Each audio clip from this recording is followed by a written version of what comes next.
o autismo, ele não é o fim. Existem estratégias, existem ciências que embasam e estudam o tratamento e as coisas podem ser muito boas.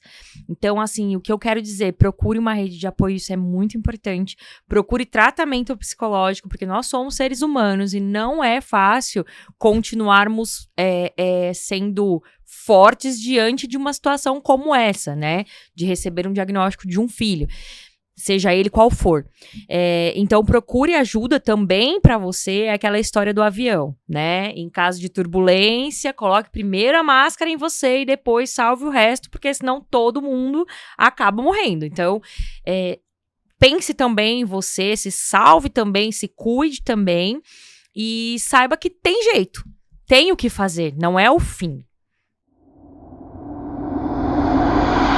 Qual que é o melhor episódio mesmo, Helene? O próximo.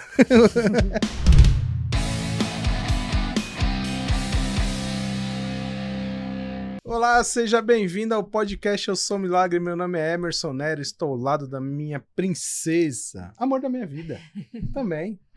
Olá, pessoal, tudo bem? Estou aqui ao lado do meu mozão. Eita, os Emerson coraçõezinhos Neri. na tela. Sim. Né? E hoje estamos aqui novamente com uma pessoa muito especial. Isso aí. Né? Pamela Mello, Psicopedagoga. psicopedagoga. Meu Deus, Olá. que responsabilidade falar com você, meu. E aí, você tá bem? Tô bem, graças a Deus. Estamos aqui para não sermos cancelados ou sermos, também não tô nem aí, viu, É. Fia? Porque hoje nós vamos desmistificar um monte de coisa aí sobre esse tema que é o autismo, Vamos sim. né? Você trabalha na área há muito tempo, Pamela? Eu comecei como pedagoga, trabalhando com educação infantil. Sempre gostei muito dessa parte de desenvolvimento, né? De habilidades. E desde que eu entrei em uma sala de aula, eu sempre tive contato com autistas, mesmo sem saber, né? Porque nessa época, quando eu saí da faculdade em 2011... não se ouvia muito falar sobre o transtorno do espectro autista na faculdade. Apenas sobre alguns transtornos de aprendizagem, mas muito, muito parcialmente, assim. Então, nós não saímos preparados para lidar com isso, né? E não era um assunto muito falado na época. Então, eu descobri, através de um aluno que ainda é muito especial para mim, porque foi através dele que eu me apaixonei pelo autismo. E não sabia o que era, mas ele tinha comportamentos que chamavam muito a minha atenção. Como? Ele andava na pontinha do pé. Ele tinha... Hoje eu sei que se chama crise, né? Mas ele fazia muita birra. Ele gritava muito, se jogava no chão. Ele não falava, né? Era uma criança não verbal. Ele tinha pouco contato visual. Muitas dificuldades na questão de socialização e interação com o grupo.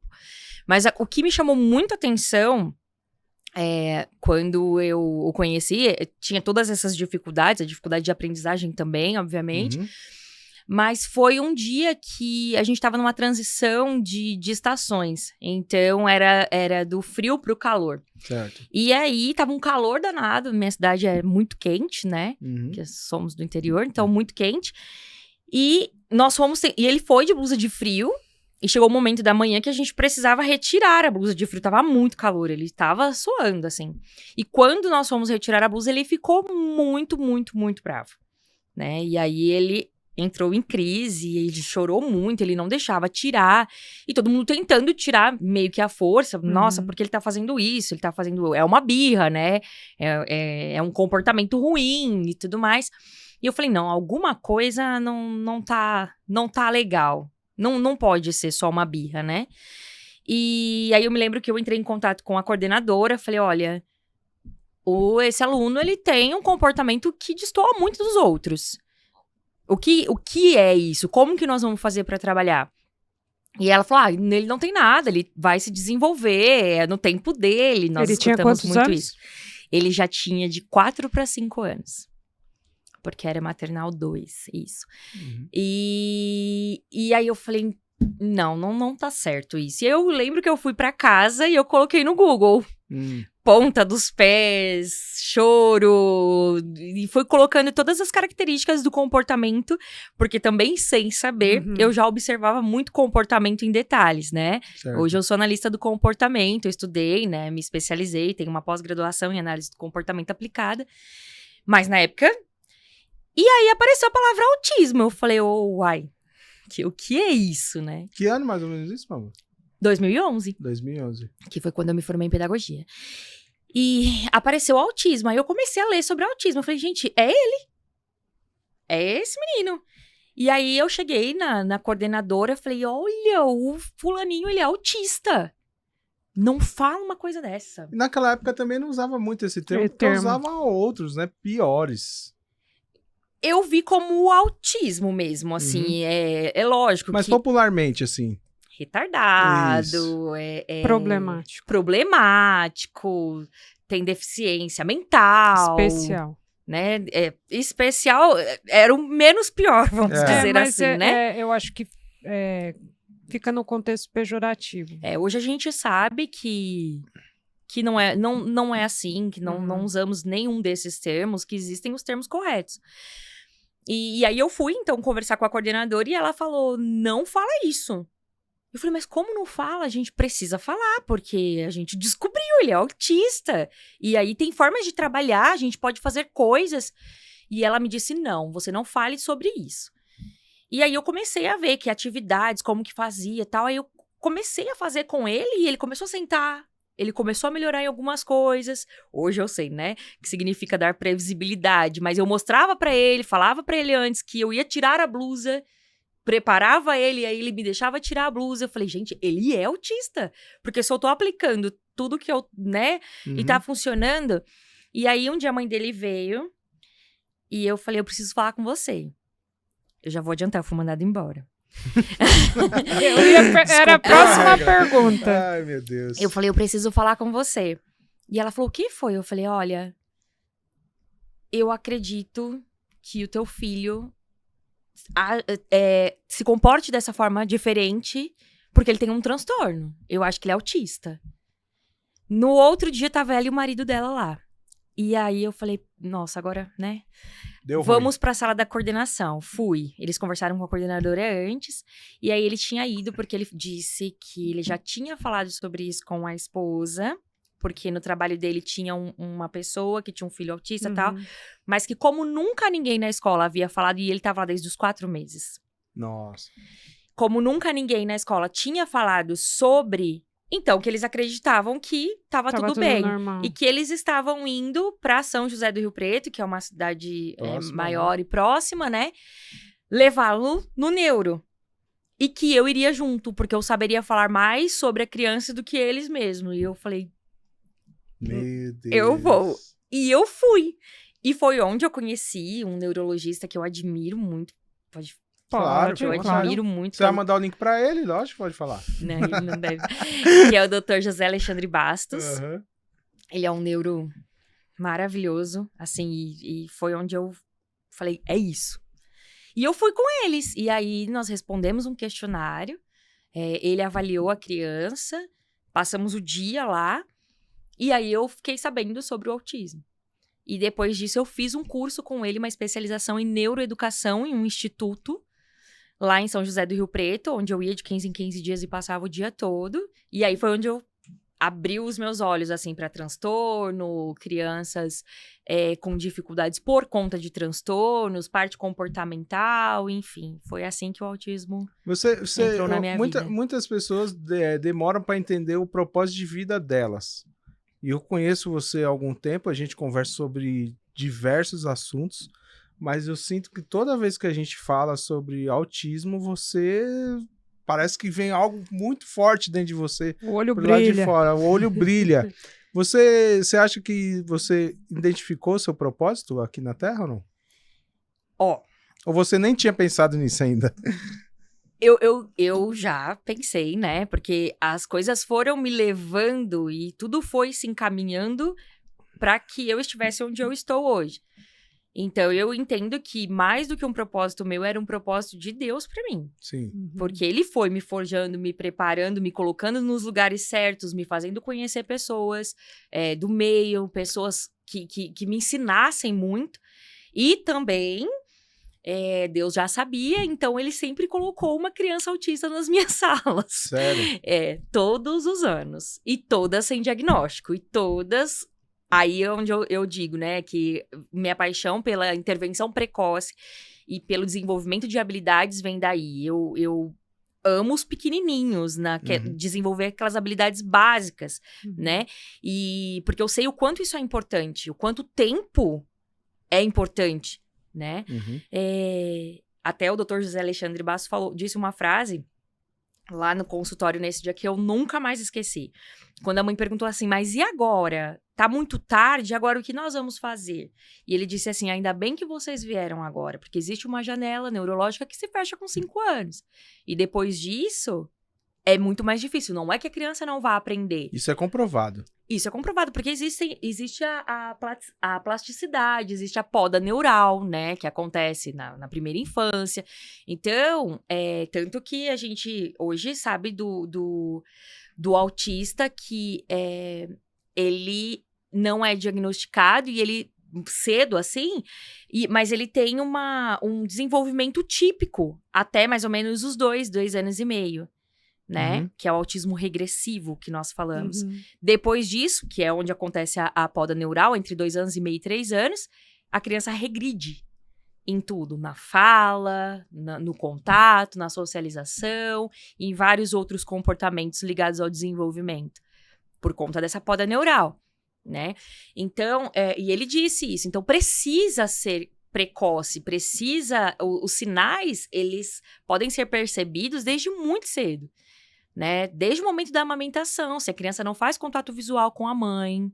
Quais são, Pamela, esses sinais, esses comportamentos que podem ajudar aí uma família a identificar? Tá. Vamos entender, então, primeiro o que é o TEA, né? Certo. Que é o transtorno do espectro autista. Ele é um transtorno do neurodesenvolvimento. Assim como ele, existem outros transtornos do neurodesenvolvimento. Os mais conhecidos, TDAH, transtornos de aprendizagem, então dislexia, descalculia, disgrafia, tudo isso está dentro dos transtornos de aprendizagem. Disgrafia? Disgrafia. Você vai me tá falar escrito. sobre isso, minha querida. É o quê? A pessoa que tem a letra muito zoada, muito feia? Disgrafia Ou a é uma pessoa dificuldade, isso, na parte realmente motora, da grafia mesmo, e aí a escrita é muito difícil. Jesus. Dislexia, as trocas, né, Sim. de letra, não consegue... E tem muitas disgrafias aí por aí. Descalculia, a parte da matemática, é muito difícil, né? Então, tem bastante transtornos envolvendo a aprendizagem. Entendi. O que a gente mais conhece é o TDAH, que é o transtorno de déficit de atenção e hiperatividade. E que hoje a gente já está colocando mais um I no final. Eita. Impulsividade. Ele aí está no sendo final, muito depois do associado. H. TDAHI. TDAHI. Porque o que acontece? O transtorno de déficit de atenção e hiperatividade, ele tem 3 subtipos. Então, ele pode ser transtorno de déficit de atenção com foco na questão atencional, com foco na questão da hiperatividade ou misto, que a criança tem as duas coisas. Então, ela tem bastante defasagem, tanto na parte atencional quanto na parte da hiperatividade. E agora, os estudos estão entendendo que, junto a isso, tem a questão da impulsividade. Eita, mas vamos fazer o seguinte, nós vamos nesse tema aí, deixa anotado. Mas aí vamos voltar um pouquinho lá nos primeiros sinais ali que... de uma criança que acabou de nascer, alguma coisa que pode dar um toque ali pra mãe. Como é um transtorno do neurodesenvolvimento, então a gente já fica com essa palavrinha, desenvolvimento, né? Por isso que quando é pequenininho, às vezes é mais difícil de se perceber. Sim. Vai se perceber lá quando a criança começa com seus 2 anos e meio, por conta realmente da fala, da interação, né? Por quê? O transtorno do espectro autista, ele é muito amplo, não existe um autismo. Não existe uma criança igual a outra de forma nenhuma. Tem muitas características que estão dentro desse espectro e que fazem parte, né? Fora as comorbidades, as outras questões que podem vir e normalmente vêm junto com o transtorno. Mas a gente já chega nesse ponto. E aí, o que acontece? Quando a criança começa a chegar na fase onde ela precisa falar, e o transtorno do espectro autista tem muitas questões na comunicação e na fala. Quando ela começa a se comunicar, a interagir, e essa criança não consegue ter uma interação, não liga pro amiguinho, não se importa com o outro, não consegue fazer parte ali, tomar parte das brincadeiras, prefere brincar sozinho, né, que a gente chama a tendência ao isolamento, então já é diferente também. Outra coisa, interesses restritos. Então a criança gosta muito de uma coisa só. Brinca só com aquilo e brinca de forma disfuncional. Aquela criança que vira o carrinho e fica rodando a roda. Ou que pega um brinquedo e faz qualquer outra coisa menos dar a função a ele, né? E movimentos repetitivos e estereotipados, que nós chamamos de estereotipia. As mais comuns são flappings de mão, né? Os pulinhos. Existe a estereotipia vocal também, os sonzinhos repetitivos que eles produzem. Então, tudo isso já são coisas no comportamento que destoam de um desenvolvimento típico. A repetição de frases, né? Eu lembro que você comentou isso no episódio anterior que você veio, que é ecolalia. Aprendi, viu? Estudou, hein? Ficou. Exatamente. A ecolalia, a gente vai perceber, existem alguns tipos de ecolalia, mas o que a gente os mais comuns são ecolalias tardias, que são aquelas crianças que ficam repetindo, por exemplo, frases de filme, partes de desenho e repetem exatamente da mesma forma. Ou respondem a pergunta, né? Tá com sede? Tá com sede, tá com fome? Tá com fome. Essa então, é a ecolalia imediata. Então, exatamente após eu pronunciar algo, essa criança repete. Eu estou com um paciente agora que acabou de passar pelo processo de avaliação e ele tem uma ecolalia imediata importantíssima. Ele não tem um discurso funcional, né? Tudo ele repete. Tudo. Então, é bem disfuncional. Porque a gente não sabe, né? Florinho, você quer água? Quer água. Ele quer água? Ele tá repetindo? Ecolalia? Como que funciona? Então, olha a parte da comunicação, como que é prejudicada, né? Quando é esse excesso. Que tem criança que não consegue, é muita ecolalia. Entendi. Tem um outro paciente, por exemplo, que traz muitas frases de desenhos, filmes e coisas que ele vê, mas ele usa de forma funcional. Por exemplo, vamos lá, Florinho, vamos terminar a faculdade? Eu vou ser muito rápido. Aí é uma fala do McQueen. Sim. Mas ele está colocando dentro do contexto que a gente está falando. Tá exatamente. Eles têm essa capacidade, assim, Entendi. É muito legal. Você deu algumas dicas aqui sobre como você ligar um alerta, né, na criança ali, né, na recém-nascido, a partir de amamentação, tal, deu algumas dicas. Na fase da poda neural. E você também faz essa análise, faz essa análise em adultos? Então, hoje mesmo eu estava assistindo um vídeo sobre isso por conta do aumento de diagnósticos em adultos que tem acontecido, né? E a gente sabe que isso ocorre por conta do aumento dos diagnósticos das crianças. Então, isso gera informação, isso gera conhecimento. E os pais acabam descobrindo... Nossa, meu filho eu sou também, vem daí. Eu também era assim, eu também tenho essa dificuldade. Genético, não? Ele tem causas genéticas Tem causa também. genética. Só que o autismo, ele é multifatorial. A gente costuma falar assim, a pergunta de milhões é, de onde vem? O que causa? É a pergunta de milhões.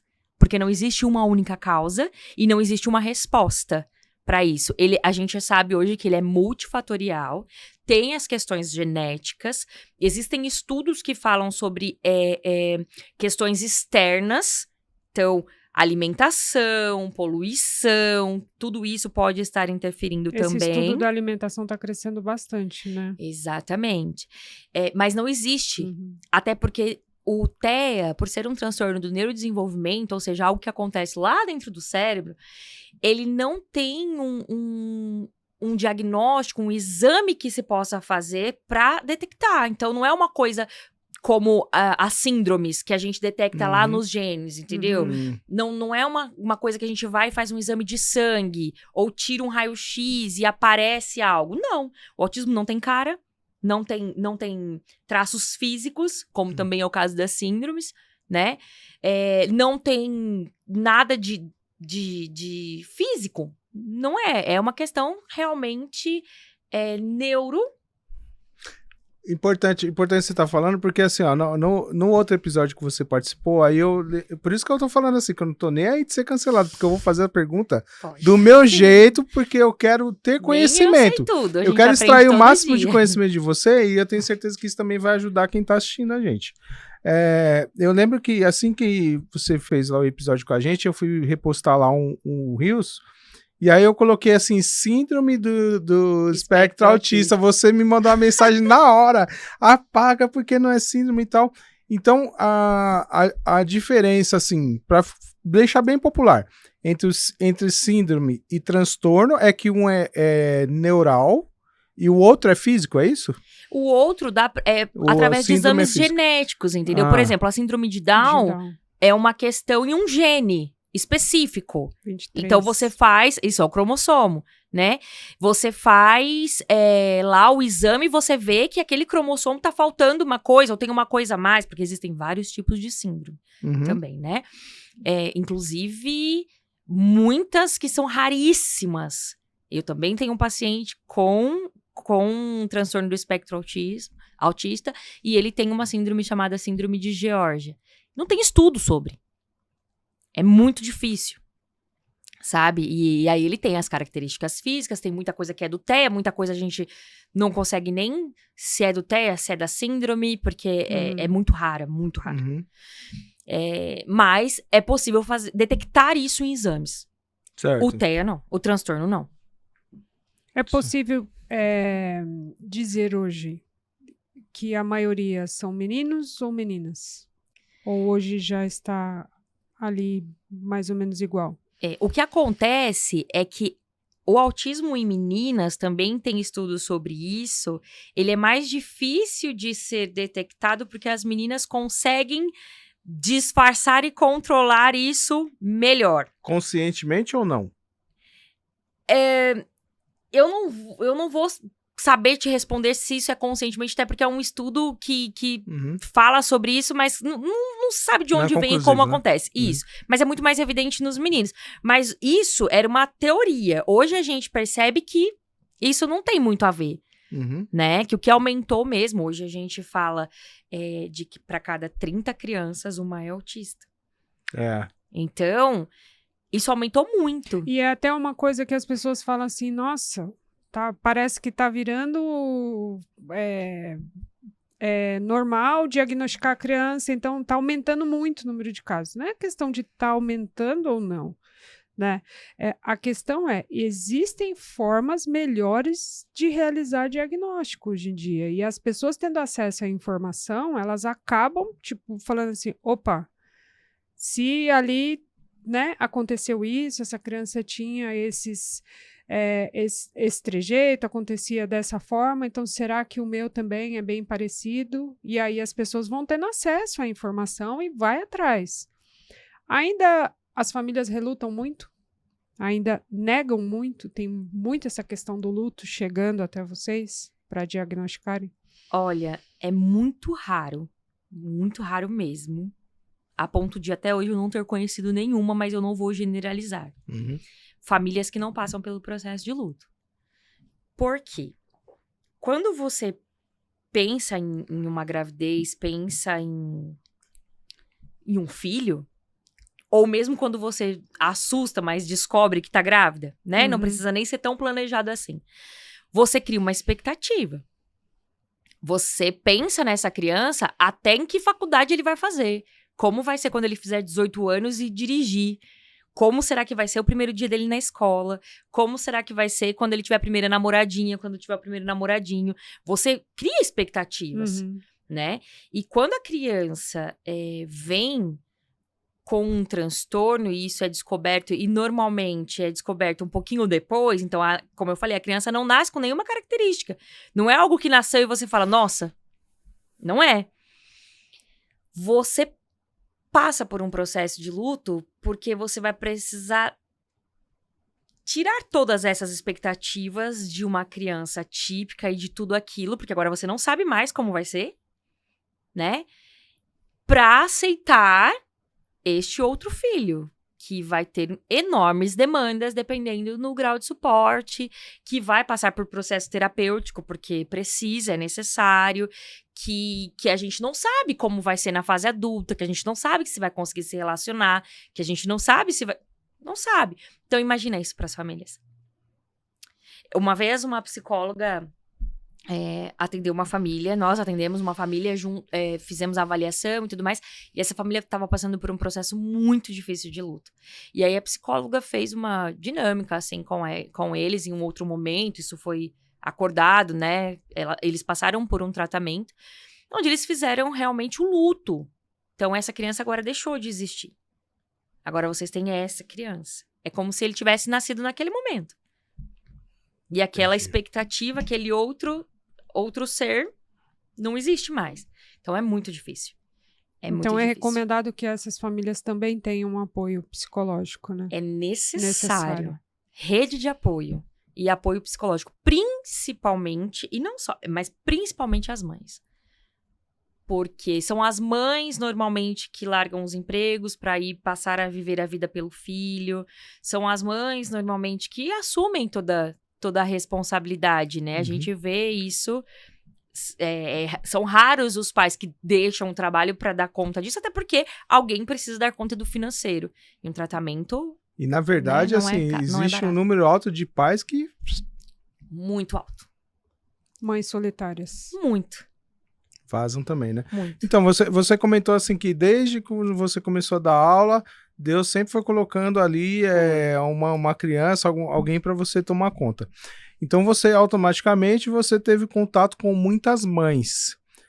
Elas compartilham com você as dores delas do dia a dia, as dificuldades? Elas chegam a falar esse assunto com você ou não? Nessa realidade, que foi meu primeiro momento, então, eu sou de uma cidadezinha do interior. Né? Então, qual a cidade mesmo? Penápolis. Penápolis, e a famosa lá não é a outra lá, não é você lá. Eu tô sabendo que você é a rainha de Penápolis. Não.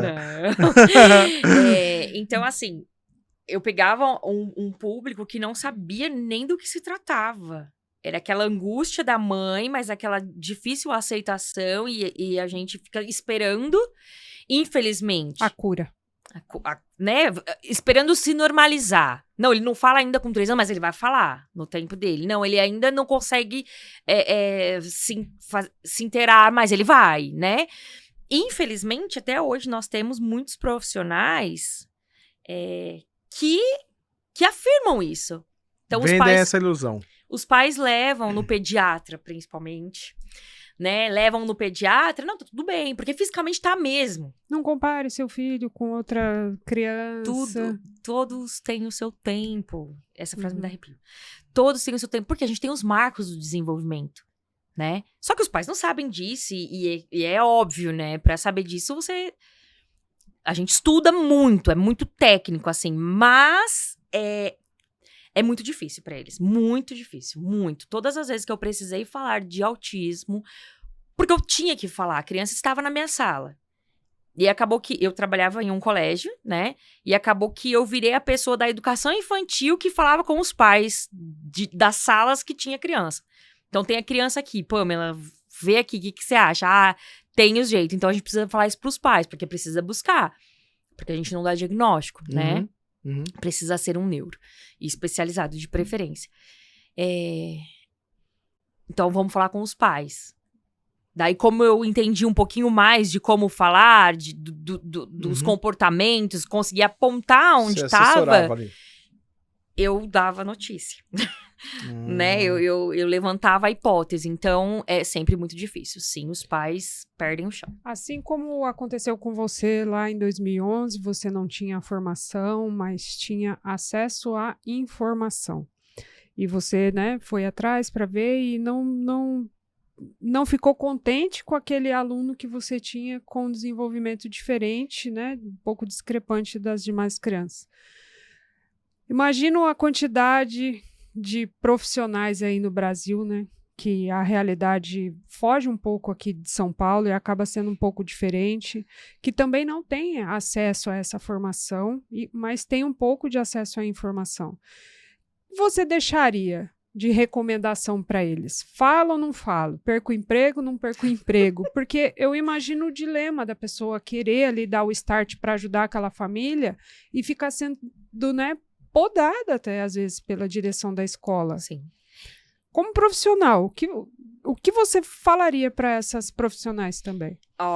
E a forma como muitas vezes eu me senti, eu falei, não, eu não tenho essa capacidade. E se eu falo um negócio desse e não é? Quem sou eu para falar disso? Então, o que eu digo para esses profissionais? Seja a pessoa. Então, antes de falar, estude sobre. Tenha argumentos, procure saber, mostre. Né? Hoje a gente prova com avaliação, com protocolos, né? Mas mostre de onde está vindo a sua hipótese diagnóstica. E isso também é importante. Nós não somos donos do saber. Nem está nas nossas mãos dar um diagnóstico. Então é muito importante dizer, olha, estou observando tais comportamentos. Eu não preciso nem falar, eu acho que seu filho é autista. Não preciso dizer isso. Quem vai dizer isso é o médico competente. Mas olha, estou vendo que o seu filho está tendo prejuízos na parte educacional, prejuízos na parte social, prejuízos na parte alimentar, prejuízos na parte de interação, porque todas as vezes que ele é exposto a alguma festinha, a algum som mais alto, ele põe a mão no ouvido, ele chora. Eu tô percebendo esses comportamentos. O que você acha de procurar uma ajuda, procurar alguém que possa dizer pra você o que pode ser? Aí, normalmente, a mãe vai dizer o que você acha que é para nós, professores. E aí é onde você tem que ter o conhecimento.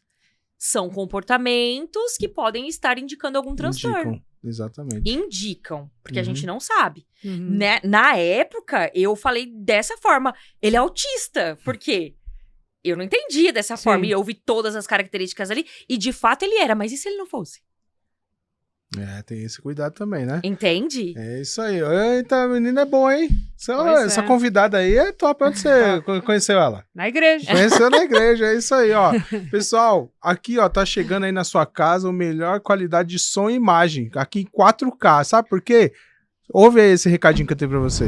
Pessoal, hoje eu tô aqui para falar para vocês da Tizan. A Tizan é o melhor lugar para você fazer o teu conteúdo. Você que tem o sonho de ter o seu podcast, não perca tempo. Entre em contato com eles agora.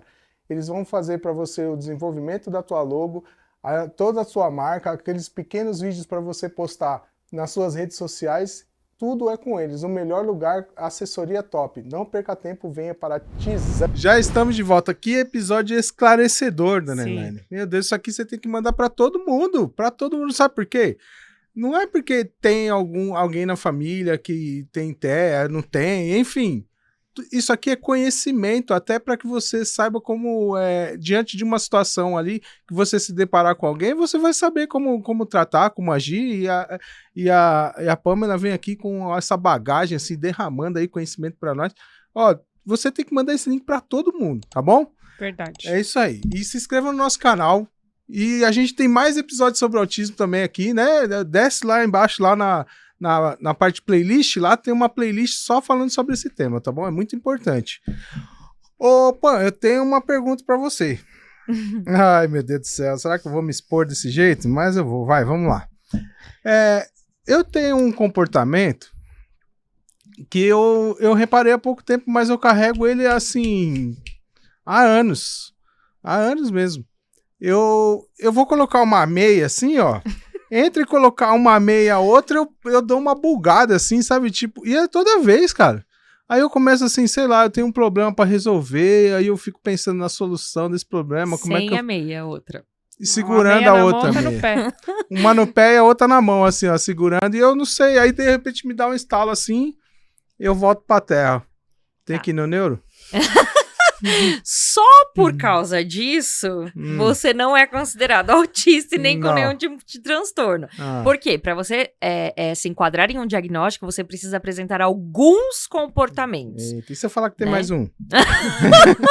Eu vou ficar um pouquinho mais preocupada. Não, eu esqueci qual que é o outro. Não, daqui a pouco eu lembro. Eu acho que é alguma questão aí, realmente, do seu processamento. Porque, olha, esqueci, mas a minha fico cabeça, bugada. Então, mas a minha cabeça, ela não para, sabe? Pensamento acelerado. Então, eu... SPM, síndrome do pensamento. Ah lá, tá vendo? Aí, ó, já SPA, pegou... desculpa. Já pegou uma parada aí, né, mano? Aí, ó, tem uma síndrome. Mas quem não tem isso hoje? Com o tanto de informação que a gente tem. Então, mas isso fez até... Exatamente. Eu me dou uma controlada, assim, eu dou uma controlada pra que não me desenvolva uma ansiedade. Porque eu já tive problema com ansiedade, né? Pelo meu tamanho, já deu pra saber que eu sou bem ansioso, aí vou descontando na comidinha, né? Mas assim, eu me controlo. Às vezes eu entrando eu paro, peraí. E principalmente depois que eu desenvolvi a minha fé, né?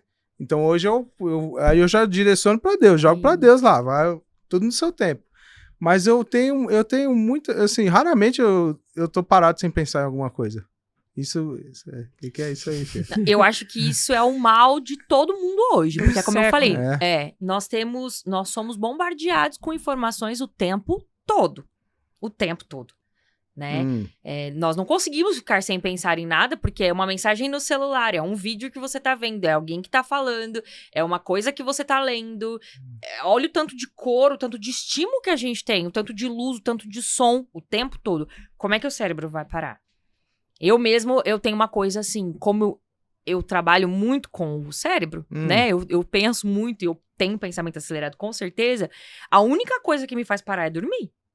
Oh, bom e velho sono. A única coisa. Mas então, você deita e dorme? Apago. Eu não sou assim. Apago. Graças a Deus. Eu oro a Deus dormir. porque eu falo, Senhor, só não me deixa ter insônia. Porque aí eu vou ter um treco. Aí eu vou desenvolver uma ansiedade. Lembrei o que é o que eu tenho. Olha lá. Ó, o pessoal fala muito sobre leitura. No caso... O pessoal fala muito sobre leitura corporal. Sim.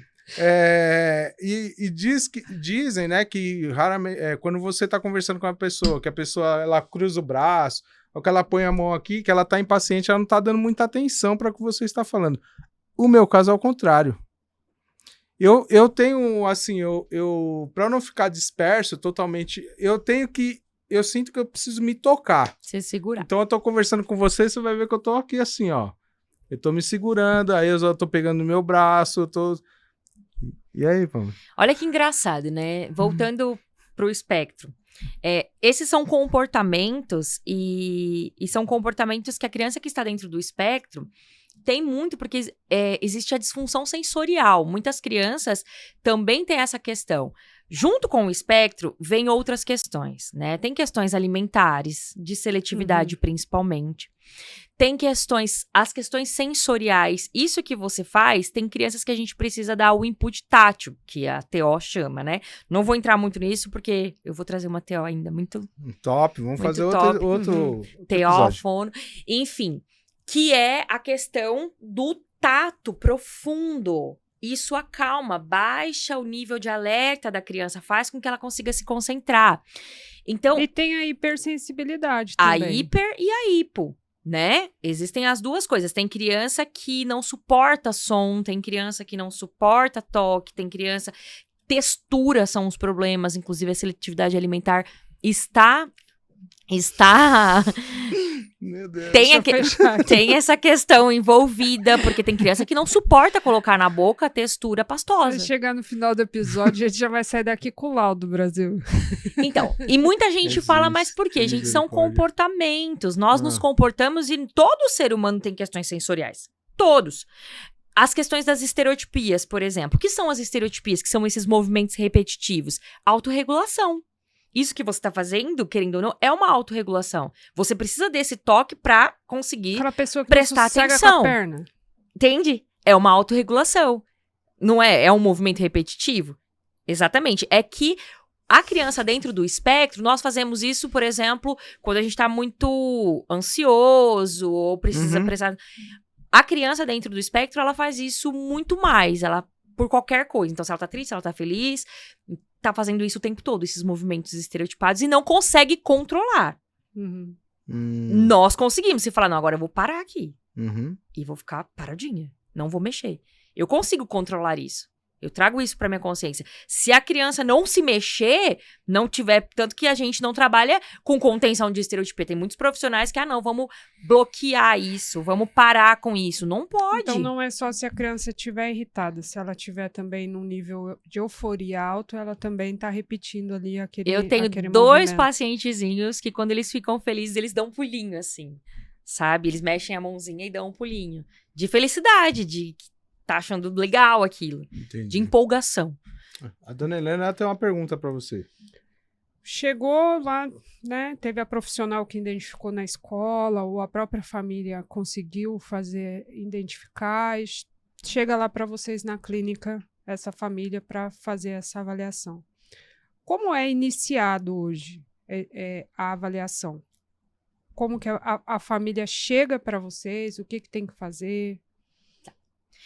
Hoje eu sou coordenadora de uma clínica multidisciplinar. O que significa isso? Dentro dessa clínica existem vários profissionais, até porque, como a gente falou até agora, é um espectro, ele é muito amplo e a criança tem prejuízos e defasagens em vários aspectos. Então, hoje a gente conta com psicopedagogo, com terapeuta ocupacional, com IS, que é a integração sensorial, que trabalha essa parte sensorial da criança, com fono, né, que trabalha toda essa questão tanto motora de fala, quanto de discurso, de comunicação. Nós trabalhamos com comunicação alternativa, porque existem muitas crianças dentro do espectro não verbais, então a gente trabalha com comunicação alternativa e aumentativa, né, que é o CAA. Temos musicoterapeuta, então nós temos toda uma equipe que dá esse suporte para essa criança. E não posso esquecer, porque são nossas linhas de frente, assim, as nossas ATs, que são profissionais ou da área da educação ou da psicologia, então são pedagogas ou psicólogas, que aplicam os programas que a gente... Atendente terapêutica. Tá. Que a gente ouve falar, AT, TO... Isso, TO, terapeuta ocupacional. Uhum. A atendente terapêutica, ela tem a responsabilidade de, após a nossa avaliação, aplicar todos os programas e desenvolver essa criança. Então, é ela que vai, na verdade, estar ali à frente Hoje disso eu ainda tudo. vi um vídeo assim, aceitaram a matrícula do meu filho, mas eu tenho que contratar uma AT para mandar. É verdade. É lei, é direito da criança. Então, dependendo assim, do nível de suporte. A né? escola acaba aceitando a matrícula dessa criança com esse... Mas atrela... mas atrela a você contratar uma outra profissional para que essa criança frequente essas aulas. Não pode fazer isso, Não né? pode, né? O que acontece? Há um acordo das escolas. Tem muitos pais que, por exemplo, a nossa clínica oferece AT escolar. Então, a criança que está em tratamento conosco, ela vai para a escola, junto com a criança, ela é acompanhada e ela tem todo um respaldo da equipe técnica. Então, até para que não tenha conflito ali. Exato. E saiba o que está fazendo, porque AT é muito diferente de um cuidador. É muito diferente de um auxiliar de sala. Quando isso fica por conta das escolas, que por lei, se a família for em busca disso, por lei é necessário que tenha. Eles colocam auxiliares, então é mais para os cuidados e não para o desenvolvimento. Então, muitos pais hoje optam por pegarem ATs já preparadas e com respaldo. Por exemplo, o meu trabalho como coordenação é coordenar toda essa equipe, toda a estrutura de todas essas crianças, incluindo essas ATs. Então, eu tenho contato com essas ATs diários, através de evoluções, porque elas evoluem a criança todos os dias, e faço supervisões semanais. Então, todas as noites nós estamos conversando sobre a criança, implantando estratégias e tudo mais. Então, elas têm respaldo, elas sabem o que estão fazendo ali na escola. A criança está apresentando tal comportamento na escola, como que nós vamos fazer? Porque é aí que a análise do comportamento entra. Não é de qualquer forma que a gente ensina uma criança que está dentro do espectro. Ela não aprende do mesmo jeito. As crianças típicas, só de serem expostas ao ambiente, de serem expostas aos estímulos, elas aprendem. A criança típica não. E aí é onde entra todo esse material que você trouxe aqui. Resumindo, então, como funciona. Normalmente, nessa clínica, as crianças já chegam com o diagnóstico fechado. Quem dá diagnóstico para essas crianças? Neuro e neuroinfantil, normalmente, especialista na área, né, em transtornos do desenvolvimento. Então, elas já vêm. Quando não vêm, nós fazemos a avaliação utilizando todos os protocolos e encaminhamos, porque nós não podemos, o psicólogo não pode fechar laudo, né? Precisa ser um especialista na área de neuro, né? Então, quando vem, normalmente já vem com um laudo, ou com essa suspeita e já tá procurando tratamento, enfim, já tá procurando o diagnóstico. Nós fazemos um primeiro acolhimento, então aí a minha supervisora, que é uma psicóloga de uma bagagem enorme, ela acolhe a família, porque aí é o processo do luto, da aceitação, de entendimento, e a minha supervisora, ela conduz isso, né, explicando como funciona. Depois disso, vem para avaliação, e aí eu faço a avaliação na parte comportamental, a TO faz na parte da TO, a fono faz na parte da fono, cada especialista avalia na sua área, né? Eu faço na parte comportamental, e aí a gente fecha essa avaliação, fazemos uma devolutiva para os pais, entregamos um relatório super extenso de todas as áreas, muito bem explicadinho, e aí nós sugerimos o tratamento. Então, olha, para esta criança, nós precisamos de tanto tempo de fono, de tanto tempo de TO, de tanto tempo na área comportamental. Precisa ir para músico? Essa aqui não vai para músico. Precisa de psicopedagoga?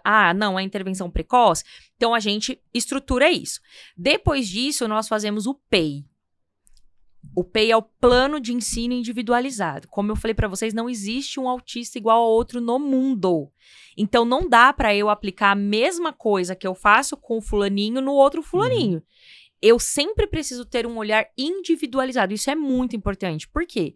Precisa ser individual na escola, precisa ser individual em todos os aspectos. Já ouvi falar que tem clínica que já tem esses pacotinhos pronto e aí pega e olha, gente, é tudo coisa que tá aí na internet. Eu posso dizer que eu tenho acesso. Aonde eu trabalho, não. Mas existe. Sim. Então, se você é uma família que tá aí em busca de uma equipe multidisciplinar, chegarem lá e já te entregar um plano pré-fabricado, eu vou usar esse termo, né, para ficar mais esclarecedor, procure outro lugar. Sim. Isso é muito importante. E saber o que é isso, né? Que a sua criança, ela tem direito a um plano de ensino individualizado. Então, depois desse PEI, a gente coloca neles objetivos gerais e aí nós criamos programas. Para cada objetivo geral, nós criamos um programa específico.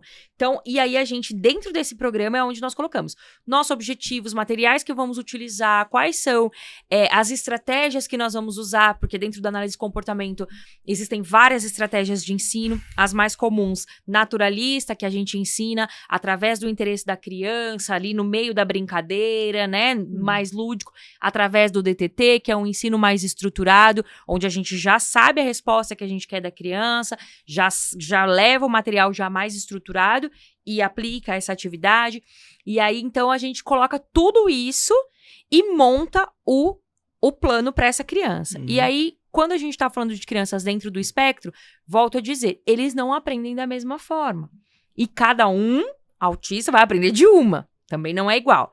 Porém, a maioria são muito visuais. Então, nós trabalhamos muito com a questão visual. Então, eu trouxe, por exemplo, aqui, só para vocês terem uma ideia de como que a gente trabalha. Nessa aqui ou naqui, Sansão? Qual que mostra? Nessa aqui, ó. Nessa aqui, isso. Levanta assim? Isso. Puxa um pouquinho pro seu lado. Pro seu lado. Assim. Isso aí. Tá. Olha lá. Então, por exemplo, uma atividade que é simples, né? Essa criança não sabe lavar as mãos. Leva o microfone um pouquinho pro seu lado aí. Isso, essa criança não sabe lavar as mãos. Então, ela tem uma dificuldade em motor, uma dificuldade de compreensão, não consegue lavar as mãos. O que nós fazemos? Nós fragmentamos todas as atividades. E aí, para ajudá-la, nós utilizamos apoio visual. Então, por exemplo, eu vou ensinar. E aí, eu tiro as fichinhas e eu vou mostrando para ela, ó. Então, primeiro, você vai abrir a torneira. Vai lá, abre a torneira. Agora pega o sabonete. Agora faz tal coisa, faz tal coisa. E assim ela vai aprendendo. E aí nós vamos diminuindo as dicas. Conforme vai passando o tempo, a gente tira. Então, chegou aqui nesse outro passo. Legal, fechou a torneira. E agora, o que você tem que fazer? Enxugar a mão. Aí ele vai lembrando, até que a gente tira e isso fica natural. Mas até isso ficar natural, a gente tem estratégias de ensino. Então, e as pistas visuais são muito importantes. Fragmentar é muito importante. A questão da rotina é uma coisa extremamente necessária, porque ela traz previsibilidade. E a criança dentro do espectro, a previsibilidade, ela é tudo. A criança se desregula, tem comportamentos extremamente inadequados se não sabe o que vai acontecer. Se não sabe o porquê que está acontecendo. Não sabe o que vai acontecer depois. Então, a gente faz com as famílias a rotina da criança. Eu lembro que nessa questão da previsibilidade, uma vez o Marcos Mion veio a público falar o porquê que em algumas viagens o Romeu não ia. Sim. Teve que dar a satisfação. Tipo, Sim. você não leva o seu filho com um problema, que é normalmente isso que as pessoas, né, falavam, ou dizem até hoje. Aí ele falou, gente, para ele ficar num hotel, sair da rotina, precisa ter todo um preparo. Então, quando é uma viagem mais extensa, e fora que a gente também precisa dar atenção aos nossos outros 2 filhos e fazer a viagem deles, né? Porque quando viaja com uma criança autista, a viagem tem que ser ali toda preparada para ela. Exatamente. Então, é possível. Só que a rotina já tem que ser sendo mostrada. Ó, nós vamos viajar de avião, já mostra a foto do avião, já vai preparando a criança, né? E por quê? A criança dentro do espectro, e eu falo assim, normalmente, porque mais uma vez, deixar claro, nenhuma é igual à outra, mas tem características que a gente vê muito, né? Tem comportamentos muito rígidos. O que significa isso? Senta no mesmo sofá, quer comer com a mesma colher, quer escovar com a mesma escova, só usa o mesmo copo. Então, imagina numa viagem onde tudo sai da rotina e é tudo muito diferente daquilo que a criança já faz. Não tá na cama, no quarto, na casa dela. Desorganiza totalmente. Desorganiza totalmente. Então, nós preparamos, por exemplo, se a criança vai viajar, a gente prepara tudo para entrar no avião, como que vai ser. E como que a gente faz isso, esse preparo? Por exemplo, através de histórias sociais. E aí a gente cria histórias sociais individuais também, a depender do que a criança precisa. E tem muitas histórias sociais. Por exemplo, essa é do uso do banheiro. Então, aqui vai explicar certinho para a criança como que ela vai usar. Antes de eu chegar aqui, eu passo por uma historinha social. Através da história, das imagens, de tudo isso sendo tratado junto, ela consegue compreender todo o contexto de uma melhor maneira. Então, tem história social para mostrar consequência, o que é certo e errado, trabalhar comportamento. História social sobre alimentação saudável, por exemplo. Por que a gente tem que se alimentar bem, ó. Isso aqui são os pictogramas, são imagens que são muito utilizadas nas comunicações alternativas, porque aí é uma linguagem mundial, né? Uma linguagem... Quando estou bravo, então o que a criança faz para se regular? Por que ela fica brava? Ela vai se entendendo através das histórias sociais. Então, esse é um recurso que a gente usa muito. Utilizamos também a questão das imagens. Isso aqui, por exemplo, é de uma criança. São os reforçadores que nós chamamos. São coisas que a criança gosta muito. Então, a gente dá isso pra ela e ela escolhe. Então, o que você quer agora? Ele consegue apontar. Não verbal, por exemplo, se não consegue falar. O que você quer brincar agora? Ah, massinha? Entendi. Ou ele nos dá a ficha, ou ele aponta. Então, olha como isso é importante. Ajuda na comunicação da criança. Sim. E é pensado nela, né? Sim e não. Então, coisas básicas, tá vendo? Que a gente vai mostrando. Tudo muito visual. Né, os comportamentos, o que não se pode fazer. Porque para uma criança autista, se a gente fala assim, ó, não pode bater. Não é concreto. E eles aprendem muito através do concreto. Então, quanto mais eu mostrar, quanto mais eu envolver na situação, melhor a criança aprende. Né? Nossa. Então, existem alguns recursos. Esses são que vão auxiliando, alguns, né? Mas existem muitos. O autista não aprende da forma lúdica, né? Então, você precisa ser mais objetivo. Uma das dificuldades é a questão da criatividade, do inventar, né? Isso é uma coisa, é uma habilidade que precisa também ser ensinada. Muito top. Gente, eu tenho mais um recadinho, não saia daí. Olá, pessoal. Estou aqui hoje para falar para vocês da Vidros Magno. Está construindo ou reformando e precisa de um ótimo serviço em vidros e esquadrias? na sua casa e no seu negócio, chama eles. Lá você vai encontrar os melhores profissionais e materiais do mercado para fazer exatamente o que você precisa. Eles trabalham com box, trabalham também com o telhado retrátil, telhado fixo, sacada articulada, porta deslizante, vai deixar a sua área gourmet top. Vidros Magnus fazem com amor, por isso fazem muito bem feito.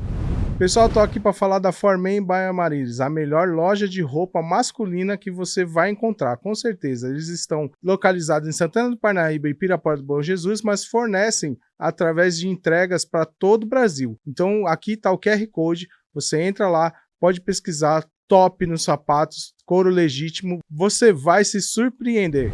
Estamos de volta, eita, olha... Cada vez que a gente faz um episódio sobre esse tema, dá vontade de fazer mais 5. Verdade. Né? Por isso que ela tem que ter o dela. Tem que ter o dela, é mesmo, hein? É verdade. Profetizo aqui já. Em nome de Jesus. Pan, qual o recado que você deixa hoje para uma mãe, assim, baseado em todo esse ensino que você tem com as crianças, que ainda acabou de receber o diagnóstico, ainda está na fase do luto? Queria que você puxasse só um pouquinho o microfone e falasse olhando para essa câmera aqui, ó. Isso. Ok. O que eu queria dizer é que o medo faz parte. De fato, não é fácil, né? Receber um diagnóstico como esse. Mas o autismo, ele não é o fim. Existem estratégias, existem ciências que embasam e estudam o tratamento e as coisas podem ser muito boas. Então, assim, o que eu quero dizer, procure uma rede de apoio, isso é muito importante. Procure tratamento psicológico, porque nós somos seres humanos e não é fácil continuarmos sendo fortes diante de uma situação como essa, né? De receber um diagnóstico de um filho. Seja ele qual for. Então, procure ajuda também para você, é aquela história do avião, né? Em caso de turbulência, coloque primeiro a máscara em você e depois salve o resto, porque senão todo mundo acaba morrendo. Então, pense também em você, se salve também, se cuide também e saiba que tem jeito, tem o que fazer, não é o fim. Tem tratamento, tem pessoas que trabalham com isso, né? Que a vida é isso. Então, procurem essas pessoas, procurem tratamento quanto mais rápido, melhor. Fiquem atentos aos sinais, não deixem para depois. Não é natural, não é normal. Quando o desenvolvimento não está indo ok. Então, procurem informação, procurem ajuda e procurem tratamento, porque isso é o mais importante. Quanto antes, melhor. É isso aí. E não é o fim, né? De forma nenhuma. O diagnóstico não é o fim. Não. O episódio que nós fizemos falava sobre autismo é uma palavra e não uma sentença. Exatamente. E eu acho que ela define bem isso tudo que você acabou de falar. Eu quero dar a oportunidade para você falar lá sobre o nome da clínica, as pessoas que, né, como pode entrar em contato lá, porque eu sei que vocês estão preparados para receber aí quem necessita desse apoio. Hoje eu agradeço muito a Deus por estar onde eu estou, estar trabalhando com a minha supervisora, que é a Giovana Salles. É uma mulher que eu não tenho palavras, assim, eu aprendo com ela todos os dias. É um prazer imenso fazer parte da equipe e a forma como ela pensa. Hoje nós damos assistência às crianças em todos os ambientes. Então, nós temos AT em casa, nós temos AT na escola, nós temos a equipe técnica que fica na clínica. Só técnicos atendem as crianças nas áreas específicas, isso é muito importante, né, também. E fazemos um trabalho muito especial com as famílias, o que também é essencial. Então, todas as famílias têm orientações parentais mensalmente, quinzenalmente, dependendo do caso, ou diariamente, porque as mães permanecem na clínica enquanto as crianças estão sendo atendidas. Então, a gente dá o suporte, o apoio para eles quando precisam. A clínica se chama Clínica Elos, nós ficamos na Alameda Grajaú, aqui em Alphaville mesmo. E é uma clínica, assim, que eu tenho orgulho em trabalhar, em fazer parte. Vocês estão nas redes sociais também ou não? Tem, Clínica Elos. É essa que tá passando aqui embaixo, né, Sansão? Ah, certo. Tudo isso tem um custo. Nem toda família tem a condição. O que você diria para essas famílias que têm uma renda não tão acessível para realizar o tratamento dessas crianças? Onde elas vão? Quem elas procuram? Hoje, eu tenho uma realidade onde eu trabalho com um público que tem um poder aquisitivo legal para fazer um tratamento multidisciplinar em todos os aspectos, mas a gente sabe que não é a realidade de todo mundo. Porém, a rede pública oferece tratamentos também. Então, é importante procurar isso, procurar saber muito sobre as leis, sobre o direito dos autistas, porque eles têm muitos direitos, né? Então, procurar saber sobre isso, porque através desses direitos, e aí existe toda uma parte judicial e burocrática, né, que te dá um respaldo, inclusive financeiro, né? Então, vá atrás dos direitos, vá atrás da rede pública, porque tem tratamento. Não posso dizer como é e se é da mesma forma, né? Mas... Tem variação em as cidades, né? Eu sei que aqui em Barueri existe um tratamento muito bacana, até porque o vereador daqui luta muito por essa causa, né? Porque ele tem um filho, eu inclusive já atendi o filho dele, ele tem um filho que tá dentro do espectro. Então, a luta dele em relação ao autismo é muito, muito, muito grande. Então, ele vai mesmo representa. Representa. Então, aqui... Pam, um prazer enorme estar com você. Todo meu. Eu tenho certeza que você é uma das melhores do Brasil. Não tô falando isso porque te conheço, não, mas assim, só bater um papo com você. Você deu show no primeiro episódio, você participou com a gente, agora também. E eu tenho certeza que a gente vai voltar, a gente vai ser um tema... muita coisa. Que periodicamente a gente vai falar. Mas eu queria deixar para você, se você quer agradecer alguém que tá aqui no estúdio, por exemplo. Pois eu preciso fazer um agradecimento especial ao meu marido. Olha só. Porque segurança motorista. Eu vim pra cá por conta desse sonho, né? Sair de dentro das salas da educação infantil para viver esse sonho, me especializar ainda mais e trabalhar com isso. E hoje eu me considero profissionalmente já uma outra pessoa, só que eu não conseguiria ter feito isso sozinha. Se ele não estivesse aqui comigo, com certeza eu já tinha voltado para Penápolis correndo. Olha os coraçõezinhos. Mas como ele está, eu só tenho a agradecer, porque ele faz parte disso e eu não seria... metade do que eu sou profissionalmente se não tivesse todo o apoio dele. Amém. Mais algumas pessoas ou não? Ai. A galera de Penápolis lá, né? Tá em peso. Todo mundo. Aí tem minha mãe, meu pai. Exatamente. E principalmente a todas as crianças que passaram pela minha vida, porque foi através delas que esse sonho cresceu no meu coração, mesmo sem eu saber. Amém. Glória a Deus. Em tudo o nome do Senhor é glorificado. Amém. Você pode não estar entendendo absolutamente nada do processo que você está passando, mas ele vai te forjar e você vai sair mais forte, tá bom? Exatamente. Aqui nesse canal, você que está chegando hoje pela primeira vez, nós temos diversos testemunhos sobre vários assuntos. Explore aí todos os nossos conteúdos. Hoje eu acho que é o episódio 61, se não estiver enganado. Então são 61 testemunhos que tem aqui e todos eles vão fortalecer a sua fé, tá bom? E eu te espero sábado às 18 horas, você tem um compromisso marcado comigo. Não fura. Tchau! Qual que é o melhor episódio mesmo, Helene? O próximo.